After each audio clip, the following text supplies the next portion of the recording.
Hi friends, అందరూ బాగుండారా? ఇటాటి రోబోట్లు మా ఇంటి ముందర తిరుగుతూ ఉంటాయి. ఈ కానీ మా పిల్లల కంట వన్నయ్య ఇంక అయిపోయి ఇటు పని. వీళ్ళు చేసిన అల్లరికి నాకు ఒక సామెత గుర్తొచ్చింది. తిక్కది తిన్నాలేకపోతే తిప్పించి మళ్ళించి కొట్టినట్టు. ఆ రోబోట్ను మాత్రం అల్లాడిచ్చిండ్రు. దాన్ని తిప్పించి మళ్ళించి దానికి రూటే తెలియకుండా దాన్ని ఆపేసినారు. ఆపేసింది కాక మళ్ళీ మా వాడు దాంతోనే ఆడుకోవాలంట. ఒకటే ఏడుపు. ఇది ఆగిపోయింది ఈడ. ఏం చేసినా అది అసలు ముందుకే పోవట్లేదు. దీన్ని ఆపేసింది కాక మళ్ళీ ఆ పెద్ద బస్సును ఆపాలని పోతుంది. ఇది చూసేదానికి ఐసు డబ్బా ఆడుకుండే కారు మాదిరి ఉంది, కానీ ఇది చాలా స్పీడ్ పోతుంది ఎవరు అడ్డం లేకుంటే. వీళ్ళు ఏం చేసినారో ఏమో, అది ఏమైనా టచ్ చేస్తే ఆగిపోయే సిస్టమ్ ఏమో. మేమంతా చుట్టూ మలుకుండేసరికి అది ఆగిపోయింది.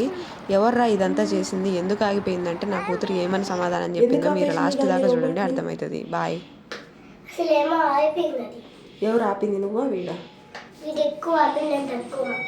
ఇద్దరిని పట్టుకొని పోతారు పోలీసు వాళ్ళు.